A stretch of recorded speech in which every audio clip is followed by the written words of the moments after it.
Hello बच्चों। तो मेरा नाम पवन और आज हम लोग क्लास 10th का फिजिक्स का चैप्टर लाइट डिस्कस करेंगे। लाइट में कुछ टॉपिक्स हैं जैसे रिफ्लेक्शन, रिफ्रैक्शन और रिफ्लेक्शन में मिरर होता है, रिफ्रैक्शन में लेंस होता है। तो फर्स्ट ऑफ ऑल हम लोग इस चैप्टर का सबसे स्टार्टिंग और फर्स्ट टॉपिक लाइट डिस्कस करते हैं। देखिए, लाइट वो थिंग है जो हमें चारों तरफ किसी भी ऑब्जेक्ट को देखने में हेल्प करती है, ना कि खुद को देखने में हेल्प करती है। लाइट को हम खुद को नहीं देख सकते।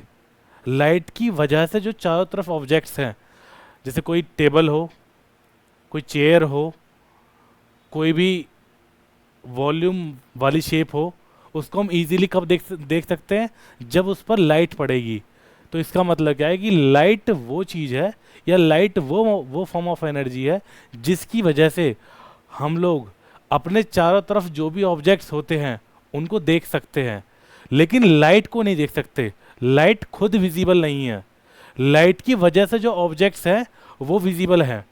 चलिए हम लोग लाइट की डेफिनेशन से चैप्टर स्टार्ट करते हैं।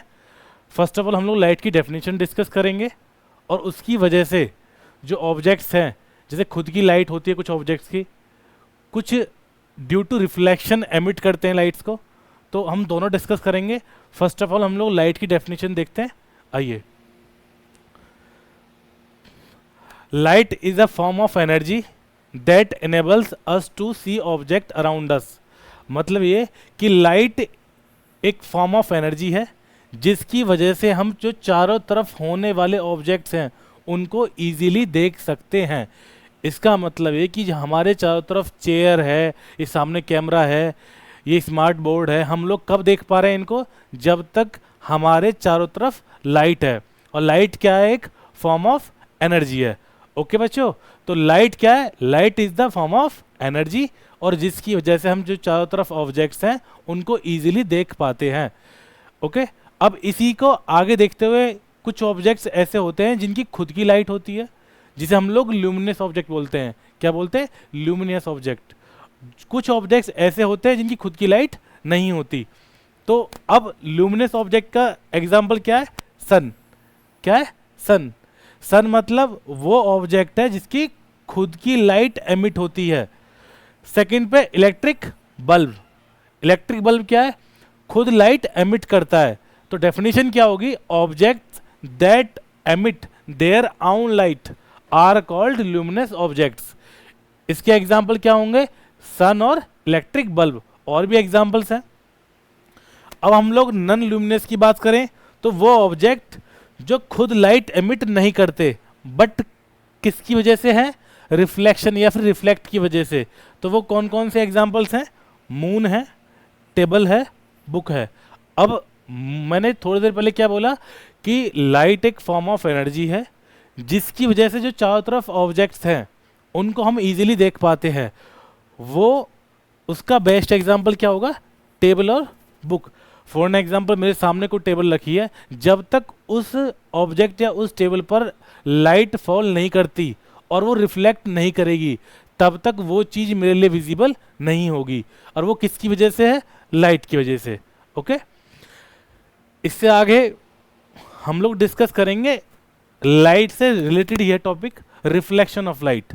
रिफ्लेक्शन ऑफ लाइट का एक सिंपल डेफिनेशन बोलूँ, मैं स्ट्रेट फॉरवर्ड बोलूँ तो हम लोग किसी सरफेस पर या रिफ्लेक्टिंग सरफेस पर लाइट फॉल कराएं और वो सिमिलर मीडियम में क्या करे? बाउंस बैक करे, उसे क्या बोलेंगे? Reflection of light. तो डेफिनेशन देख लेते हैं एक बार। The bouncing back of a light ray from a surface into the same medium is called reflection of light. It means कोई सरफेस, फॉर एग्जाम्पल ये सरफेस है और इस पर कोई लाइट रे फॉल होती है, वो सिमिलर मीडियम में बाउंस बैक करती है। उस पूरे प्रोसेस को क्या बोलते हैं हम लोग? Reflection of light. अब ये जो लाइट रे फॉल हो रही है इसका कोई ना कोई नाम तो होगा, नॉर्मल सी बात है। जो लाइट रे बाउंस बैक कर रही है उसका कोई ना कोई नाम होगा, और जिसके रेस्पेक्ट में ये एक दूसरे को एंगल इक्वल शो कराएंगे या फिर एंगल बनाएंगे, उसका कोई ना कोई नाम होगा। तो उसके बारे में हम कुछ टर्म्स हैं जो पढ़ेंगे। फर्स्ट टर्म है इंसिडेंट रे। इंसिडेंट रे वो टर्म होती है या वो रे होती है जो रिफ्लेक्टिंग सरफेस पर फॉल होती है, इसे बोलते हैं इंसिडेंट रे। इसका मतलब वह लाइट रे जो रिफ्लेक्टिंग सरफेस पर फॉल हो रही है उसे क्या बोलते हैं? Incident ray.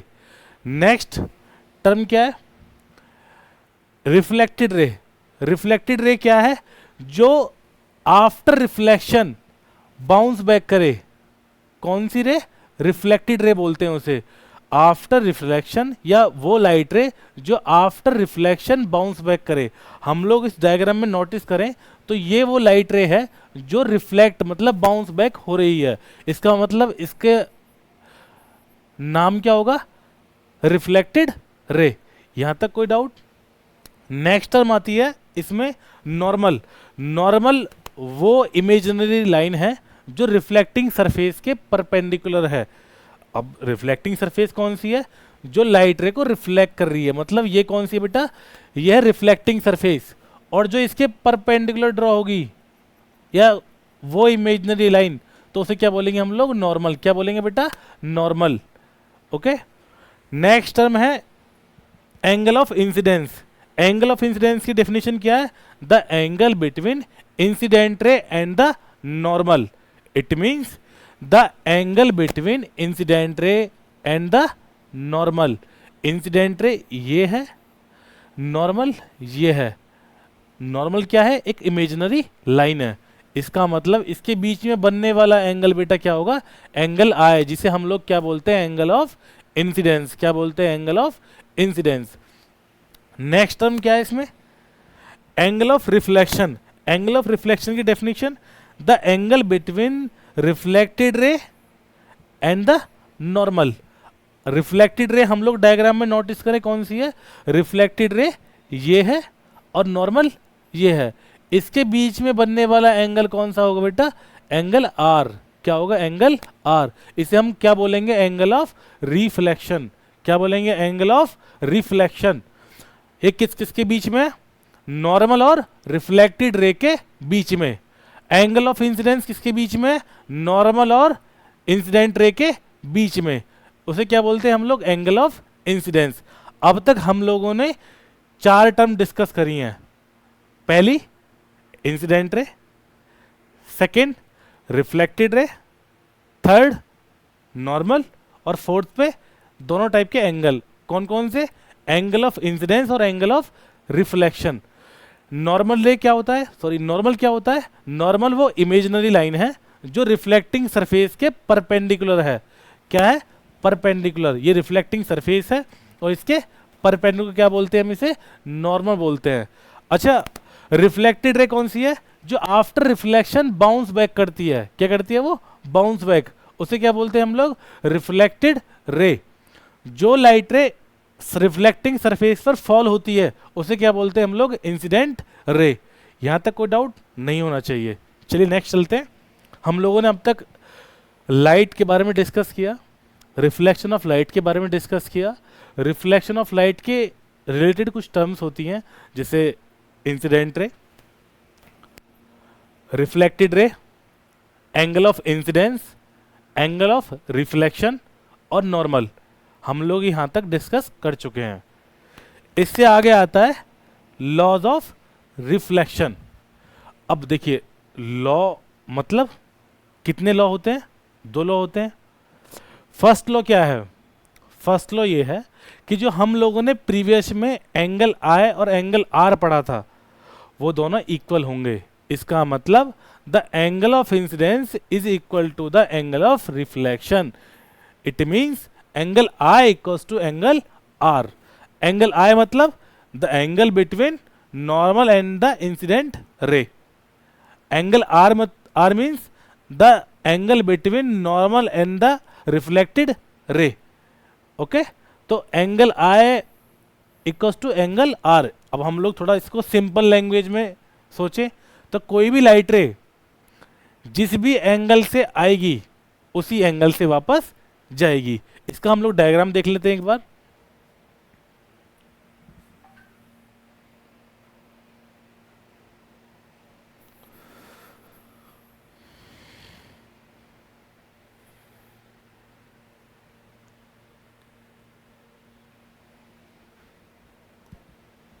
देखिए ये रिफ्लेक्टिंग सरफेस है,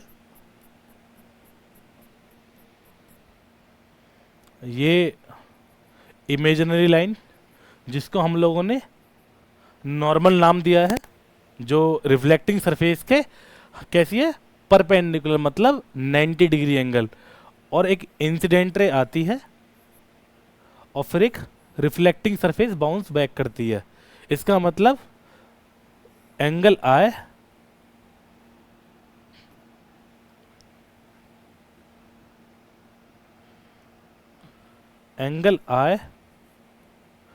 और एंगल आर, मतलब ये कि जो भी एंगल से लाइट रे फॉल होगी उसी एंगल से वापस जाएगी। फॉर एन एग्जाम्पल ये 45 डिग्री होता है तो बेटा ये भी 45 डिग्री ही होगा। It means angle I equals to angle R. ये क्या बोलता है, सेकेंड लॉ ऑफ रिफ्लेक्शन बोलता है। क्या बोलता है कि जिस एंगल से लाइट रे आएगी उसी एंगल से आफ्टर रिफ्लेक्शन वो बाउंस बैक करेगी। इट मीन्स ये 45 डिग्री होगा बेटा, तो ये भी 45 डिग्री ही होगा। ओके, फर्स्ट लॉ क्या है इसका, the incident ray, reflected ray and the normal at the point of incidence lie at the same plane. मतलब तीनों terms, incident ray, reflected ray and the normal, कहां पर लाई करेंगे, वो सेम प्लेन पर। हम लोगों ने नोटिस किया कि इंसिडेंट रे और नॉर्मल और रिफ्लेक्टेड रे हम लोग जो डायग्राम में देख पा रहे हैं वो ये है कि तीनों सेम प्लेन पर लाई कर रहे हैं। कहां पर लाई कर रहे हैं, सेम प्लेन पर लाई कर रहे हैं। इसका मतलब क्या है कि दो लॉ हैं। फर्स्ट लॉ, तीनों terms reflected ray, incident ray, normal कहां पर लाई करेंगे, सेम प्लेन पर। और second, angle of incidence equal to the angle of reflection, मतलब angle I equal to angle R. और मैं इसको सीधी भाषा में, सिंपल भाषा में बोलूं कि कोई भी लाइट रे जिस एंगल से आती है उसी एंगल से वापस जाए तो वो सेकंड लॉ होगा। First law, incident ray, reflected रे और नॉर्मल एक सेम प्लेन पर लाई करें तो ये फर्स्ट लॉ होगा, किसका, रिफ्लेक्शन का। ओके, अब आगे चलते हैं। हम लोग लॉज ऑफ रिफ्लेक्शन से आगे देखेंगे कि टाइप्स ऑफ रिफ्लेक्शन भी है। क्या है, types of reflection. Types of reflection में दो चीजें आती हैं, या दो टाइप आते हैं। एक आता है रेगुलर, एक आता है डिफ्यूज्ड। रेगुलर रिफ्लेक्शन की क्या क्या क्वालिटीज हैं, तो उसके लिए सबसे पहले ये रेगुलर रिफ्लेक्शन कहाँ पॉसिबल होगा, जहां पर किसी भी सरफेस कैसी होगी, कोई भी सरफेस कैसी होगी बेटा, स्मूथ और पॉलिश्ड सरफेस होगी। कैसी होगी, स्मूथ और पॉलिश्ड सरफेस होगी। और वो हमेशा जो आफ्टर रिफ्लेक्शन लाइट रेज हमें मिलेंगी उनकी नेचर कैसी होगी बेटा, पैरेलल। कैसी होगी बेटा, पैरेलल। और थर्ड, हमेशा उनकी वजह से कैसी इमेज फॉर्म होगी, क्लियर इमेज। कैसी इमेज, क्लियर इमेज। तो रेगुलर रिफ्लेक्शन की तीन प्रॉपर्टीज है। फर्स्ट प्रॉपर्टी, रेगुलर रिफ्लेक्शन के लिए नेसेसरी है कि उसके लिए हमें स्मूथ और पॉलिश सरफेस चाहिए। सेकेंड प्रॉपर्टी, हमेशा आफ्टर रिफ्लेक्शन लाइट रे हमेशा पैरेलल फॉर्म मिलेंगी। कैसे, पैरेलल मिलेंगी। और थर्ड और लास्ट, हमेशा रेगुलर रिफ्लेक्शन में बेटा क्लियर इमेज फॉर्म होती है। कैसी इमेज, क्लियर इमेज। कैसी, क्लियर इमेज। डिफ्यूज रिफ्लेक्शन में हमेशा रफ सरफेस होती है और हमको जो आफ्टर रिफ्लेक्शन लाइट रेज मिलती हैं वो पैरेलल नहीं होकर के वो स्कैटर होती हैं। कैसी, डिफरेंट डायरेक्शन में बेटा। कैसी, डिफरेंट डायरेक्शन में। ओके। और थर्ड और लास्ट प्रॉपर्टी डिफ्यूज रिफ्लेक्शन की, वो कभी भी क्लियर इमेज फॉर्म नहीं करती हैं। रेगुलर में क्लियर इमेज फॉर्म होती है, इसमें क्लियर इमेज फॉर्म नहीं होती है। रेगुलर में लाइट रे आफ्टर रिफ्लेक्शन कैसी फॉर्म होती है, हमें पैरेलल। इसमें पैरेलल नहीं होती है, स्कैटर फॉर्म में होती है जो डिफरेंट डायरेक्शन में होती है। और रेगुलर रिफ्लेक्शन में सरफेस कैसी होनी चाहिए, स्मूथ एंड पॉलिश सरफेस होनी चाहिए। इसमें रफ सरफेस होनी चाहिए। हम लोगों ने टाइप्स ऑफ रिफ्लेक्शन डिस्कस किया। अब आगे देखते हैं। आगे है टाइप्स ऑफ मिरर। देखिए, टाइप्स ऑफ मिरर में प्लेन मिरर की कुछ प्रॉपर्टीज हैं जो हमें आगे एक्सरसाइज में या एमसीक्यू बेस्ड में, क्योंकि सीबीएसई एमसीक्यू देती है, एमसीक्यू बेस्ड जो क्वेश्चंस आते हैं उनमें काम आती है। तो प्लेन मिरर की प्रॉपर्टी हम ध्यान से पढ़ेंगे। और उसके बाद में सेकंड टाइप जो है स्फेरिकल मिरर का, वो भी ध्यान से पढ़ेंगे। तो फर्स्ट प्रॉपर्टी क्या है प्लेन मिरर की, हमेशा ऑब्जेक्ट इमेज के इक्वल साइज का होगा। कैसा? इक्वल साइज की इमेज फॉर्म करेगा, और लेटरली इन्वर्टेड इमेज फॉर्म होगी, लेफ्ट टू राइट रिवर्स होगी। और इमेज कैसी होगी बेटा? Virtual and erect. बेटा ये पॉइंट बहुत इंपॉर्टेंट है, क्योंकि इसकी वजह से एक क्वेश्चन है एनसीईआरटी में जिसका आंसर यही है, और एक नहीं मैं बोलूँ, 2 या 3 एमसीक्यूज हैं और शॉर्ट क्वेश्चंस हैं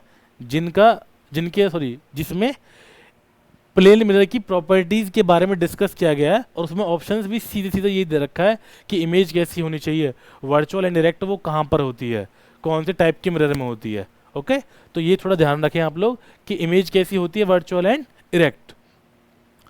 distance of image behind the mirror and distance of object in the front of mirror. और लास्ट प्रॉपर्टी है इसकी, can not be obtained on a screen. मतलब प्लेन मिरर की जो भी इमेज फॉर्म होगी वो कभी भी स्क्रीन पर फॉर्म नहीं होती है। ओके, अब सेकंड टाइप क्या है? Spherical mirror. स्फेरिकल मिरर वो होता है mirrors whose reflecting surface are parts of a sphere. मतलब स्फेरिकल मिरर वो होता है जिसकी रिफ्लेक्टिंग सरफेस किसी स्फेयर का पार्ट हो। मतलब ये कि मान लो हम लोग कोई एक स्फेयर बनाए और उसको कट करें थोड़ा सा, तो ये क्या हो जाएगा बेटा? One type of mirror, and it is the second type of mirror. इसको हम लोग बोलते हैं कनकेव। क्या बोलते हैं? कनकेव। इसे क्या बोलते हैं बेटा? कॉन्वेक्स। ओके, तो स्फेरिकल मिरर के 2 टाइप होते हैं, और स्फेरिकल मिरर क्या होता है? जो स्फेयर के किसी पार्ट की वजह से जो लाइट रिफ्लेक्ट होती है उसकी सरफेस से, उसे क्या बोलते हैं हम लोग? Spherical mirror. चलिए नेक्स्ट आगे देखते हैं। Types of spherical mirror. तो फर्स्ट टाइप कौन सा है? Concave mirror. कनकेव मिरर की प्रॉपर्टी क्या क्या है? कनकेव मिरर की पहली और इंपॉर्टेंट प्रॉपर्टी है वो कैसी टाइप की इमेज फॉर्म करता है? रियल और वर्चुअल। मतलब ये कि देखिए हम लोग इस मिरर के चैप्टर में 2 टाइप की इमेज डिस्कस करेंगे। First real and inverted, second virtual and erect. अब इसका मतलब क्या है कि जो image real and inverted form होती है और जो image virtual and erect image form होती है, उन वे दोनों प्रॉपर्टी कौन सा मिरर रखता है? कनकेव मिरर बेटा। कौन सा मिरर?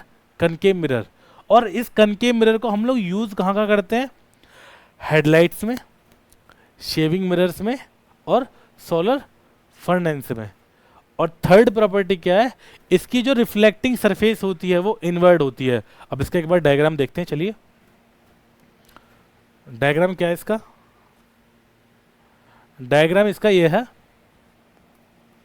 कि जो इमेज होती है वो कैसी होती है? सरफेस कैसी होती है? इनवर्ड। मतलब ये कि वो बाहर से पॉलिश्ड होगी कनकेव मिरर, और उसकी जो सरफेस होगी वो कहाँ होगी? अंदर की तरफ बेंड होगी। कहाँ पर? अंदर की तरफ बेंड। कहाँ पर बेटा? अंदर की तरफ बेंड। इसका मतलब ये है कि कनकेव मिरर की प्रॉपर्टी एक और भी होती है जिसे हम लोग और नाम बोलते हैं, उसी नाम से क्वेश्चंस आते हैं थ्योरी में, न्यूमेरिकल्स में, तो उनका नाम देते हैं हम लोग कन्वर्जिंग मिरर। कौन सा mirror? Converging mirror. Converging mirror वो मिरर होता है जो दोनों टाइप की इमेज फॉर्म करता है। कौन से टाइप की बेटा? दोनों टाइप की। First real and inverted, second virtual and erect image. Okay, next है इसमें मिरर कॉन्वेक्स मिरर। कौन सा? Convex mirror. कॉन्वेक्स मिरर की प्रॉपर्टी क्या होती है? उसकी सरफेस आउटवर्ड बेंड होती है बेटा। कहाँ बेंड होती है? आउटवर्ड। कहाँ बेंड होती है बेटा? आउटवर्ड बेंड होती है। अब इसका मतलब ये है कि डायग्राम इसका क्या बनेगा? डायग्राम इसका ये बनेगा कॉन्वेक्स मिरर का। आगे ना, ये कहाँ पर बेंड है? आउटवर्ड बेंड है। तो first property. Second, always form a virtual erect and diminished image. इसका मतलब ये है कि जो कॉन्वेक्स मिरर होगा वो एक ही टाइप की इमेज फॉर्म करेगा। वो कौन सा टाइप होगा? Virtual and erect image. कैसी image? Virtual and erect image. हम लोगों ने लास्ट टाइम मैंने बताया था अभी कुछ टाइम पहले कि हम लोग इस पूरे चैप्टर में दो ही टाइप की इमेज की डिस्कशन करेंगे। फर्स्ट रियल और inverted, second virtual and erect image. अब वर्चुअल इरेक्ट इमेज ओनली किसमें फॉर्म होती है? कॉन्वेक्स मिरर में। और उसका साइज क्या होगा? ऑब्जेक्ट के रेस्पेक्ट में डिमिनिश्ड साइज, मतलब छोटा। अब इसकी थर्ड और लास्ट प्रॉपर्टी क्या है? इसको हम लोग कहाँ यूज करते हैं? Rear view. कहाँ पर? व्हीकल्स में। कहाँ पर? व्हीकल्स में। ओके, ये हम लोगों ने कनकेव और कॉन्वेक्स के डिफरेंस या फिर हम लोग बोलें टाइप्स ऑफ स्फेरिकल मिरर की प्रॉपर्टीज पढ़ी हैं। तो कॉन्केव को मैंने एक वर्ड और बोला है, वो बोला है मैंने कन्वर्जिंग। क्या बोला है बेटा? कन्वर्जिंग मिरर ही बोलते हैं। और कॉन्वेक्स को डाइवर्जिंग मिरर। क्या बोलते हैं बेटा? Diverging mirror. कॉनकेव को कन्वर्जिंग क्यों? कि वो दोनों टाइप की इमेज फॉर्म करता है। और कॉन्वेक्स डाइवर्जिंग ओनली वो सिंगल टाइप की इमेज फॉर्म करता है। ओके बेटा, हम लोगों ने अब तक types of spherical mirror discuss किया। नेक्स्ट देखते हैं, नेक्स्ट क्या है। देखिए, इससे पहले थोड़ा सा और कुछ देखता हूं मैं, क्योंकि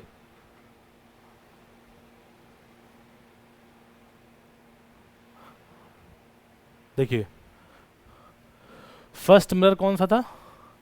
कॉनकेव। कौन सा बेटा? कॉनकेव। सेकंड स्फेरिकल मिरर कौन सा था बेटा? कॉन्वेक्स। कौन सा था? कॉन्वेक्स। कनकेव की प्रॉपर्टी अंदर की तरफ बेंड होना, कॉन्वेक्स की प्रॉपर्टी आउटवर्ड बेंड होना।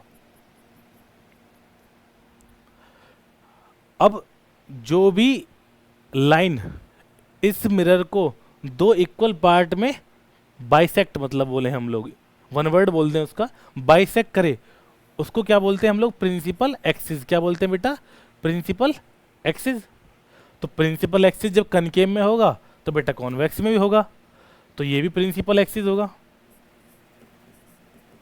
ओके, अब जिस पॉइंट पर मिरर की सरफेस और प्रिंसिपल एक्सिस इंटरसेक्ट होते हैं उस पॉइंट को क्या बोलते हैं बेटा हम लोग? पोल। क्या बोलते हैं?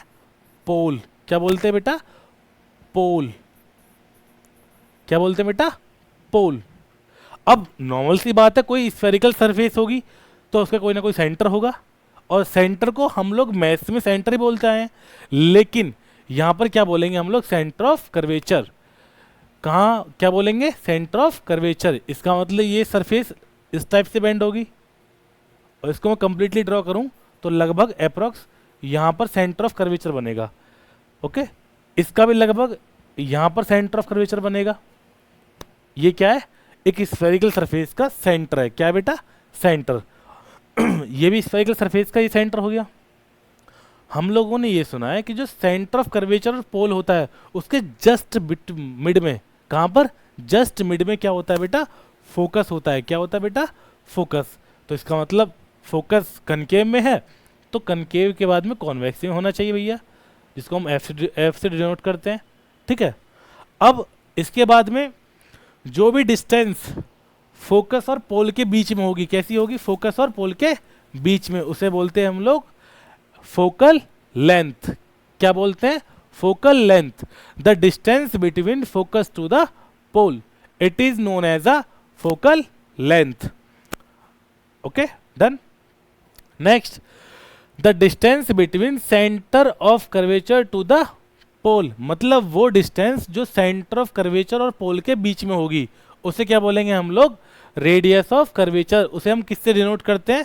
आर से। देखो, हम लोगों ने मैथ्स में स्फेयर में एक टर्म पढ़ी होगी कि सेंटर से लेकर के बाउंड्री तक की डिस्टेंस को क्या बोलते हैं हम लोग? रेडियस बोलते हैं। और एक बाउंड्री के पॉइंट से दूसरे बाउंड्री के पॉइंट तक डिस्टेंस को क्या बोलते हैं हम लोग? डायमीटर। हमने पढ़ा है। अब नॉर्मल सी बात है, जो सेंटर से लेकर के जो डिस्टेंस पोल तक, मतलब बाउंड्री तक होगी, इस बाउंड्री तक होगी, उसे क्या बोलेंगे हम लोग? रेडियस। जो हम लोग मैथ में पढ़ते हैं, यहाँ पर क्या बोल देंगे? Radius of curvature. तो इसका मतलब ये डिस्टेंस क्या हो जाएगी बेटा? Radius of curvature. क्या होगी बेटा डिस्टेंस, ये रेडियस ऑफ कर्वेचर। अब जो भी डिस्टेंस फोकस और पोल के बीच में होगी उसे क्या बोलेंगे बेटा, फोकल लेंथ। क्या बोलेंगे बेटा, फोकल लेंथ। ओके, अब हम लोगों ने फोकस पढ़ लिया और रेडियस ऑफ कर्वेचर पढ़ लिया और फोकल लेंथ पढ़ा और सेंटर ऑफ कर्वेचर पढ़ा। अब इसका मतलब मैंने ये भी बोला था कि फोकस हमेशा सेंटर ऑफ कर्वेचर और पोल के बिल्कुल मिड में होगा।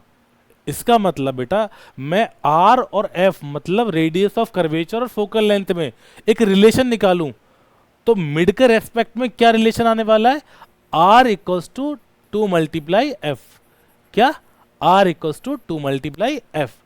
इसका मतलब F equals to R by 2। क्या, आर बाय 2। इट मीन्स जो रेडियस ऑफ कर्वेचर होगा वो फोकल लेंथ का डबल होगा। क्या होगा, radius of curvature focal length का बेटा क्या होने वाला है, डबल। अब इसका मतलब हम लोग ये रिलेशन भी कर सकते हैं और फोकल लेंथ क्या होगा, रेडियस ऑफ कर्वेचर का हाफ होगा, ये भी बोल सकते हैं हम लोग। यहां तक कोई प्रॉब्लम? तो ये क्या है, द रिलेशन बिटवीन फोकस या sorry the relation between focal length and radius of curvature. Okay, हम लोग फोकल लेंथ और रेडियस ऑफ कर्वेचर हम लोग डिस्कस कर चुके हैं कि भाई कहाँ से कहाँ तक की डिस्टेंस होती है उसे हम लोग फोकल लेंथ बोलते हैं और कहाँ से कहाँ तक की डिस्टेंस को हम लोग क्या बोलते हैं, रेडियस ऑफ कर्वेचर। चलिए आगे देखते हैं। हम लोगों ने अब तक लॉज पढ़ लिया और कुछ टर्म्स जो रिलेट करती हैं वो पढ़ ली हम लोगों ने। अब हम लोग पढ़ेंगे कि कुछ रिप्रेजेंटेशन है जो हमें एक स्फेरिकल मिरर में इमेज फॉर्म करने में हमें हेल्प करती हैं। फॉर एग्जांपल कुछ रूल्स हैं, ये हम लोग इसे रूल्स ही बोल सकते हैं या रिप्रेजेंटेशन भी बोल सकते हैं। दोनों टाइप के लिए एप्लीकेबल हैं। ये कनकेव के लिए भी जिसे हम लोग कन्वर्जिंग मिरर बोलते हैं और ये कॉन्वेक्स के लिए भी जिसे हम डाइवर्जिंग मिरर ही बोलते हैं। कन्वर्जिंग मिरर मतलब वही सेम जो आपने पहले सुन रखा है, वो कौन सा है, जिसमें दोनों टाइप की इमेज फॉर्म होती है, रियल और वर्चुअल दोनों। और कॉन्वेक्स कौन सा, जिसमें ओनली वर्चुअल इमेज फॉर्म होती है। तो चलिए हम लोग डिस्कस करते हैं दोनों मिरर्स को। फर्स्ट रिप्रेजेंटेशन है, a ray parallel to the principal axis passes through the focus after reflection। It means जब कोई भी लाइट रे किसके पैरेलल आए, प्रिंसिपल एक्सिस के पैरेलल। कैसे आए बेटा, पैरेलल आए, तो वो आफ्टर रिफ्लेक्शन कहाँ से जाएगी, वो फोकस से। कहाँ से, फोकस से पास होगी। इसका मतलब सिंपल सा है, मिरर चाहे कोई भी हो, कनकेव हो चाहे कॉन्वेक्स हो, वो लाइट रे प्रिंसिपल एक्सिस के पैरेलल आती है तो वो कहाँ से पास होगी बेटा, फोकस से। अब चाहे हम लोग कनकेव की बात करें और चाहे कॉन्वेक्स की बात करें बेटा, इसका मतलब फोकस से। अब फर्स्ट हम लोगों ने क्या पढ़ा कि कोई भी लाइट रे प्रिंसिपल एक्सिस स्ट्रेट होता है उसके जस्ट पैरेलल, ये प्रिंसिपल एक्सिस है, इसके जस्ट पैरेलल आएगी तो कहाँ से पास होगी, वो फोकस से। चाहे वो कनकेव की बात हो रही हो और चाहे कॉन्वेक्स की बात हो रही हो, चाहे वो कन्वर्जिंग मिरर हो चाहे वो डाइवर्जिंग मिरर हो। ओके, नेक्स्ट इसका सेकंड रिप्रेजेंटेशन क्या होना चाहिए, क्या होगा, a ray passing through the principal focus before striking the mirror is reflected parallel to the principal axis. अच्छा, हमें अब याद आया, याद क्या आया कि हम लोगों ने फर्स्ट रिप्रेजेंटेशन क्या पढ़ा था कि जब भी प्रिंसिपल एक्सिस के पैरेलल कोई लाइट रे आती है आफ्टर रिफ्लेक्शन कहाँ से पास होती है, वो फोकस से। अब इस बार क्या है, इस बार ये है कि कोई भी लाइट रे कहाँ से पास होगी बेटा, फोकस से पास होकर के सरफेस पर फॉल होती है। आफ्टर रिफ्लेक्शन बेटा कैसी जाएगी, वो प्रिंसिपल एक्सिस के पैरेलल। कहाँ से, प्रिंसिपल एक्सिस के पैरेलल। अब ये बात कनकेव के लिए भी एप्लीकेबल होती है और ये बात कॉन्वेक्स के लिए भी एप्लीकेबल होती है। अब पूरी बात क्या है, बात ये है कि कोई भी लाइट रे फोकस से पास होकर के कहाँ फॉल होती है, सरफेस पर फॉल होती है। कहाँ पर, सरफेस पर फॉल होती है, तो वो आफ्टर रिफ्लेक्शन बेटा कैसी जाएगी, parallel to the principal axis. मतलब फर्स्ट और सेकंड रिप्रेजेंटेशन एक दूसरे के क्या है बेटा, रेसिप्रोकल, और दोनों के लिए एप्लीकेबल होता है, चाहे वो कनकेव हो चाहे वो कॉन्वेक्स हो। तो हम लोगों ने अब तक दो रिप्रेजेंटेशन पढ़े हैं, कौन कौन से? फर्स्ट, जब कोई भी लाइट रे प्रिंसिपल एक्सिस के पैरेलल होगी, आफ्टर रिफ्लेक्शन वो कहाँ से पास होगी? फोकस से। और कोई भी लाइट रे फोकस से पास होगी तो आफ्टर रिफ्लेक्शन कहाँ से जाएगी? Parallel to principal axis. चलिए हम थर्ड रिप्रेजेंटेशन पढ़ते हैं। थर्ड रिप्रेजेंटेशन क्या है कि जब भी कोई लाइट रे सेंटर ऑफ कर्वेचर से जाती है तो वो उसी से वापस आती है। इसका स्टेटमेंट देखते हैं। A ray passing through the center of curvature strikes the mirror normally and is reflected back on the same path.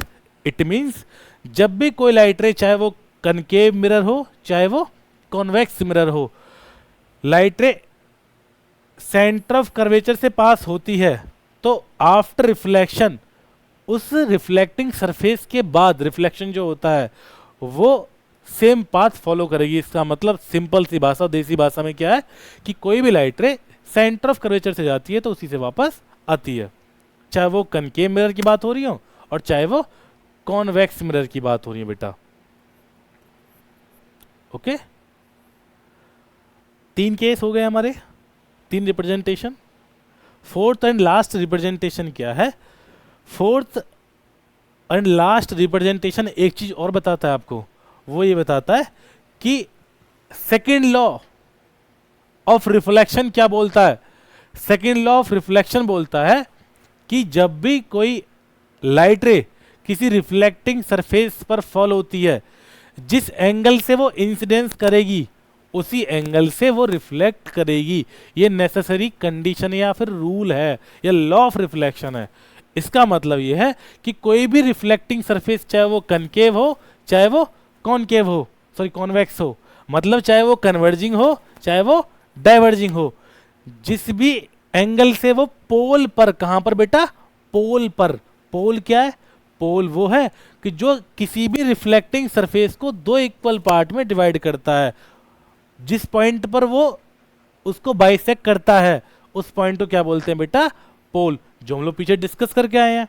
इसका मतलब जब भी कोई लाइट रे किसी भी पोल पर, चाहे वो कनकेव मिरर हो चाहे वो कॉन्वेक्स मिरर हो, उसके पोल पर फॉल होगी, जिस एंगल से वो इंसिडेंस करेगी उसी एंगल से वो रिफ्लेक्ट जरूर करेगी। ओके, इसका मतलब ये होता है कि सेकेंड लॉ के रेस्पेक्ट में हम लोग क्या पढ़ेंगे? A ray directed toward the pole of the mirror is reflected according to the law of reflection. उस लॉ क्या है? Angle I equals to angle r. Okay, मतलब angle of incidence equal to the angle of reflection. इसको हम लोग simple language में पढ़े तो जब भी कोई लाइट रे जिस भी एंगल से फॉल होगी, कहां पर? पोल पर, चाहे वो कनकेव मिरर हो चाहे वो कॉन्वेक्स मिरर हो, उसी एंगल से वापस आएगी।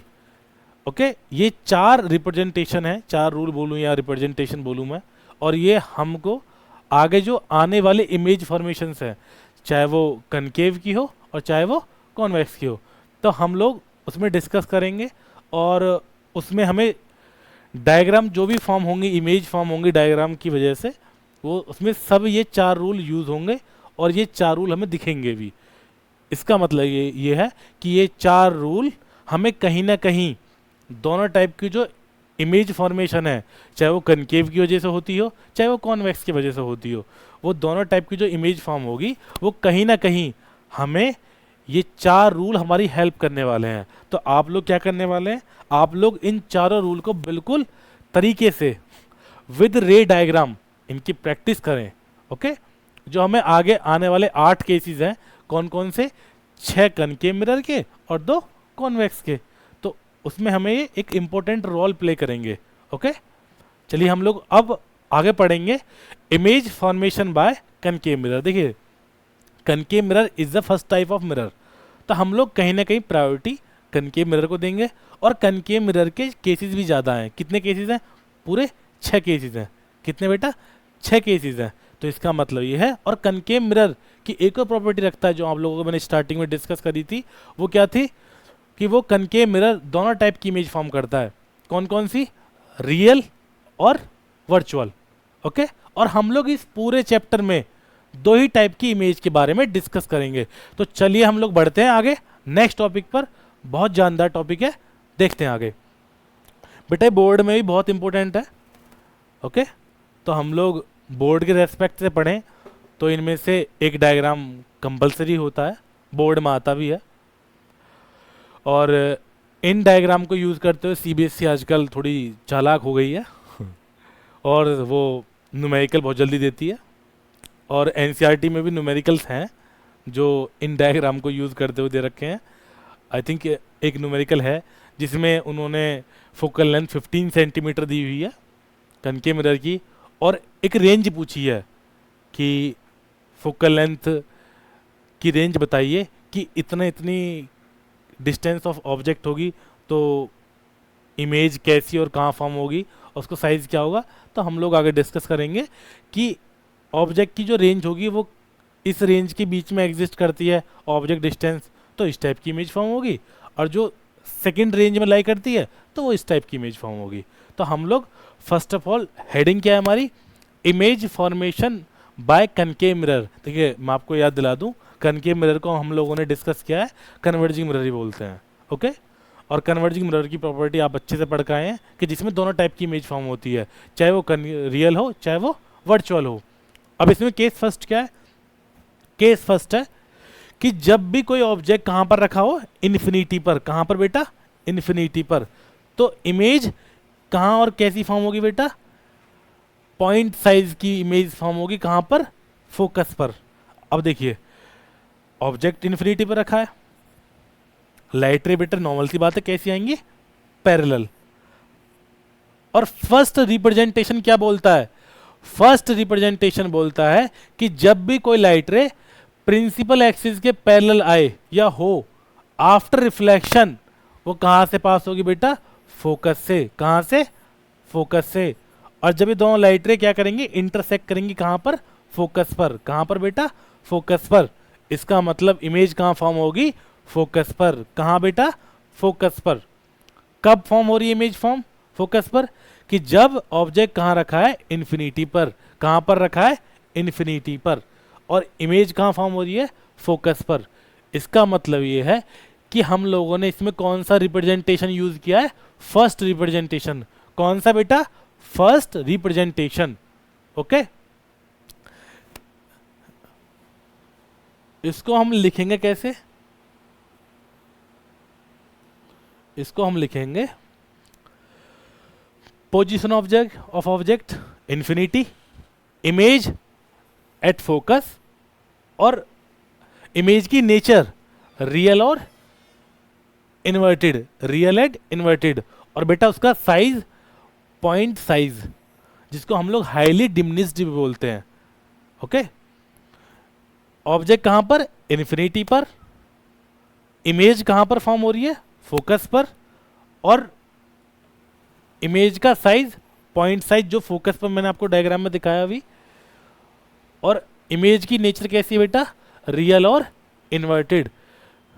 कैसी बेटा, रियल और इन्वर्टेड। इसका मतलब ये फोकस है, पॉइंट साइज है बिल्कुल, ऑब्जेक्ट कहाँ है, इन्फिनिटी पर। और इमेज की नेचर कैसी बेटा, रियल एंड इन्वर्टेड। कैसी बेटा, real and inverted.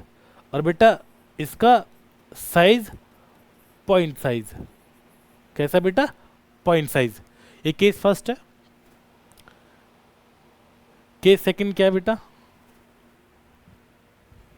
Case second है कि जब ऑब्जेक्ट कहां पर रखा हो, बियॉन्ड सेंटर ऑफ कर्वेचर। कहां पर रखा हो बेटा, beyond centre of curvature. Beyond centre of curvature. तो इमेज कहां फॉर्म होने वाली है बेटा, इमेज फॉर्म होने वाली है between centre of curvature and the focus. कहां पर, between centre of curvature and the focus. इसका मतलब ये है कि हम इसमें देखेंगे कौन कौन सी रिप्रेजेंटेशन हमने यूज करी है। तो फर्स्ट रिप्रेजेंटेशन क्या थी कि जब भी कोई ऑब्जेक्ट से लाइट रे कैसी आती है बेटा, पैरेलल आती है। कैसी आती है, पैरेलल। आफ्टर रिफ्लेक्शन कहां से पास होगी वो, फोकस से। फर्स्ट रिप्रेजेंटेशन बोलता है। और फिर दूसरी लाइट रे कहाँ जा रही है इसमें, सेंटर ऑफ कर्वेचर से। अब थर्ड रिप्रेजेंटेशन क्या बोलता है कि जिस भी पाथ से गई है वो, मतलब सेंटर ऑफ कर्वेचर, इसका मतलब after reflection centre of curvature से ही वो वापस आएगी। ये कौन सा रिप्रेजेंटेशन बोलता है, थर्ड रिप्रेजेंटेशन। जब दोनों लाइट रे इंटरसेक्ट कहाँ करती हैं, सी एंड एफ के बीच में, जहां भी इंटरसेक्ट करेंगी वहां पर वो इमेज फॉर्म करेंगी। क्या फॉर्म करेंगी बेटा, इमेज फॉर्म करेंगी। अच्छा, इमेज की नेचर कैसी, इमेज की नेचर रियल एंड इन्वर्टेड। कैसी बेटा, रियल एंड इन्वर्टेड। और ऑब्जेक्ट के रेस्पेक्ट में इमेज का साइज छोटा है। इसका मतलब क्या है बेटा कि इसको हम लोग एक प्रॉपर लैंग्वेज में बोले तो क्या बोलेंगे, ऑब्जेक्ट कहां पर beyond centre of curvature, image कहां पर बिटवीन एफ एंड सी, मतलब focus and centre of curvature. Image का साइज डिमिनिश्ड साइज, मतलब ऑब्जेक्ट के रेस्पेक्ट में छोटा। और इमेज की नेचर बेटा रियल एंड इन्वर्टेड। कैसी नेचर, रियल एंड इन्वर्टेड। वो कब है, जब ऑब्जेक्ट कहां रखा है बेटा, beyond centre of curvature. Image कहां, focus and centre of curvature के बीच में। और साइज ऑफ इमेज डिमिनिश्ड, मतलब ऑब्जेक्ट के रेस्पेक्ट में छोटी इमेज। और इमेज की नेचर रियल एंड इन्वर्टेड। इसका मतलब हम लोगों ने अब तक दो केस पढ़े हैं और दोनों केसेस में हम लोगों ने कुछ रिप्रेजेंटेशन यूज किए। जैसे फर्स्ट केस में हमने फर्स्ट रिप्रेजेंटेशन यूज किया, कौन सा वाला, parallel to the principal axis and after reflection कहाँ से बेटा, फोकस से। सेकेंड डायग्राम में हमने दो रिप्रेजेंटेशन यूज किए, फर्स्ट एंड थर्ड। फर्स्ट क्या है, पैरेलल आफ्टर रिफ्लेक्शन फोकस से। थर्ड रिप्रेजेंटेशन, जब कोई भी लाइट रे सेंटर ऑफ कर्वेचर से जाती है तो after reflection centre of curvature से ही वापस आती है। चलिए थर्ड केस क्या है, थर्ड केस ये बोलता है कि जब भी कोई लाइट रे जब भी कोई ऑब्जेक्ट कहाँ पर रखा हो, सेंटर ऑफ कर्वेचर पर ही। देखो अब तक हम लोगों ने क्या पढ़ा, कोई भी लाइट रे सेंटर ऑफ कर्वेचर से जाती है तो सीधे वापस आती है आफ्टर रिफ्लेक्शन। लेकिन हम लोग इसमें क्या नोटिस करने वाले हैं कि जब भी कोई ऑब्जेक्ट कहाँ रखा हो, सेंटर ऑफ कर्वेचर पर। कहाँ रखा हो बेटा, सेंटर ऑफ कर्वेचर पर। After reflection of light rays, अब कैसे कैसे लाइट रे की रिफ्लेक्शन होगा, लाइट रे पैरेलल गई तो नॉर्मल सी बात है फोकस से जाएगी आफ्टर रिफ्लेक्शन बेटा, ठीक है। सेकंड लाइट रे फोकस से गई तो सेकंड रिप्रेजेंटेशन क्या बोलता है, parallel to the principal axis. तो हम लोगों ने ये दोनों कहाँ पर इंटरसेक्ट करेंगी, एट सेंटर ऑफ कर्वेचर। इसका मतलब बेटा ये कि इमेज भी सेंटर ऑफ कर्वेचर पर फॉर्म होगी और ऑब्जेक्ट भी सेंटर ऑफ कर्वेचर पर भी होगा। लेकिन इमेज की नेचर कैसी होगी, देखिए इमेज कैसी होगी बेटा, रियल। और ऑब्जेक्ट कहाँ है, ऊपर, इमेज कहाँ है, नीचे। इसका मतलब इमेज कैसी होगी बेटा, इन्वर्टेड। कैसी होगी, इन्वर्टेड इमेज फॉर्म होगी। अब हम लोगों ने पढ़ लिया कि नेचर कैसी है, लेकिन इमेज का साइज क्या होगा, तो हम लोग क्या देखेंगे, इसमें ऑब्जर्व कर रहे हैं कि दोनों का इक्वल साइज है। कैसा है बेटा, इक्वल साइज। तो इमेज का साइज क्या होगा बेटा, इमेज का साइज होगा इक्वल साइज। कैसा, इक्वल साइज। ओके, तो इमेज की नेचर हम लोगों ने देख ली, इमेज का साइज हमने देख लिया। हाँ, कहाँ फॉर्म होने वाली है, एट सेंटर ऑफ कर्वेचर, मतलब एट सी। कहाँ पर, एट सी, मतलब एट सेंटर ऑफ कर्वेचर। ये कब है, जब ऑब्जेक्ट खुद सेंटर ऑफ कर्वेचर पर हो। और कौन कौन सी रिप्रेजेंटेशन यूज करी है मैंने, फर्स्ट एंड सेकंड, जो एक दूसरे के रेसिप्रोकल है। और वो इंटरसेक्ट कहाँ करती है लाइट रे, सेंटर ऑफ कर्वेचर पर ही आगे करती है। चलिए हम लोग फोर्थ केस देखें। फोर्थ केस में क्या है बच्चों, फोर्थ केस में ये है कि ऑब्जेक्ट कहाँ रखा है, सेंटर ऑफ कर्वेचर और फोकस के बीच में। जब centre of curvature and focus के बीच में होगा तो लाइट रे कैसी जाएगी बेटा, वही फर्स्ट रिप्रेजेंटेशन, पैरेलल। तो बेटा आफ्टर रिफ्लेक्शन कहाँ से, वो फोकस से पास होगी। थर्ड रिप्रेजेंटेशन, जब कोई भी लाइट रे सेंटर ऑफ कर्वेचर से पास होती है तो बेटा वो कहाँ से, after reflection centre of curvature से ही पास होगी। इसका मतलब क्या है कि इमेज कहाँ फॉर्म होने वाली है, बियॉन्ड सेंटर ऑफ कर्वेचर। कहाँ पर, बियॉन्ड सेंटर ऑफ कर्वेचर। देखिए कहाँ है ऑब्जेक्ट, थर्ड केस में सेंटर ऑफ कर्वेचर पर, तो इमेज कहाँ फॉर्म हो रही बेटा, सेंटर ऑफ कर्वेचर पर। साइज कैसा, सेम साइज, और नेचर कैसी, रियल एंड इन्वर्टेड नेचर। इसका मतलब तीन केस हम लोग डिस्कस कर चुके हैं। फोर्थ केस क्या था, फोर्थ केस था कि ऑब्जेक्ट कहाँ पर रखा है, between centre of curvature and focus. कहाँ पर रखा है, between centre of curvature and focus. Image कहाँ फॉर्म हो रही है बेटा, बियॉन्ड सी, मतलब सेंटर ऑफ कर्वेचर के पीछे। और इमेज का साइज, इमेज का साइज होता है बेटा ऑब्जेक्ट के रेस्पेक्ट में एनलार्ज, मतलब बड़ा। ओके, और इमेज की नेचर रियल एंड इन्वर्टेड। कैसी, रियल एंड इन्वर्टेड।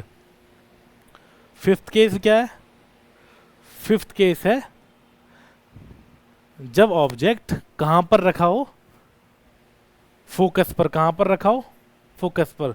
वही दो रिप्रेजेंटेशन यूज करेंगे हम लोग।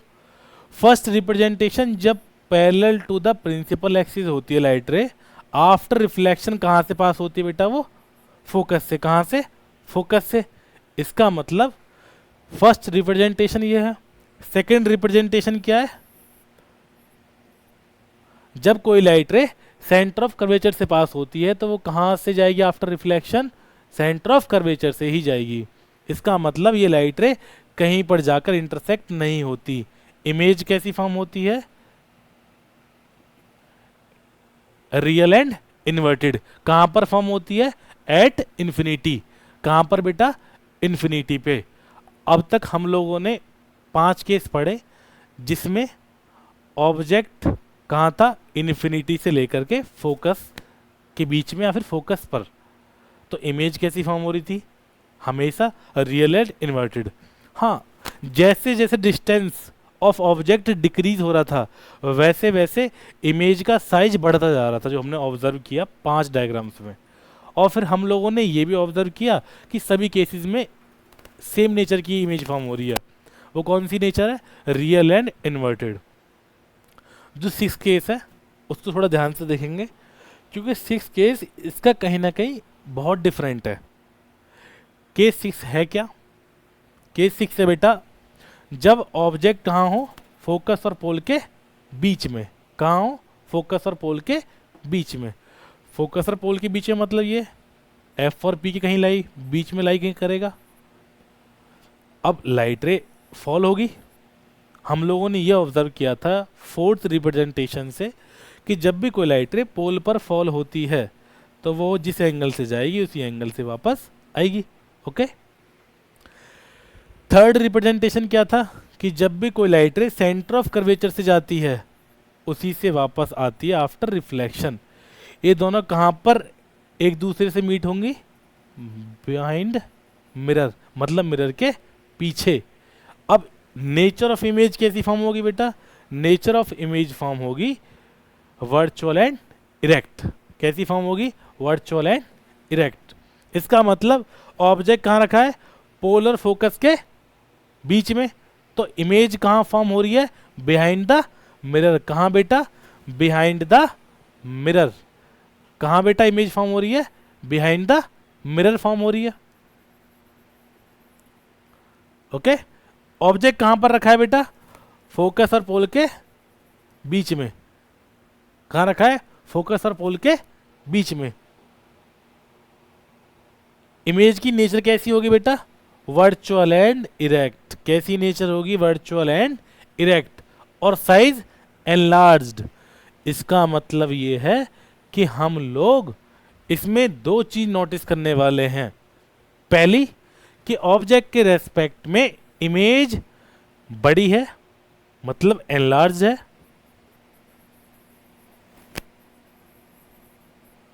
और इमेज की नेचर कैसी है, वर्चुअल एंड इरेक्ट। कैसी है बेटा, वर्चुअल एंड इरेक्ट।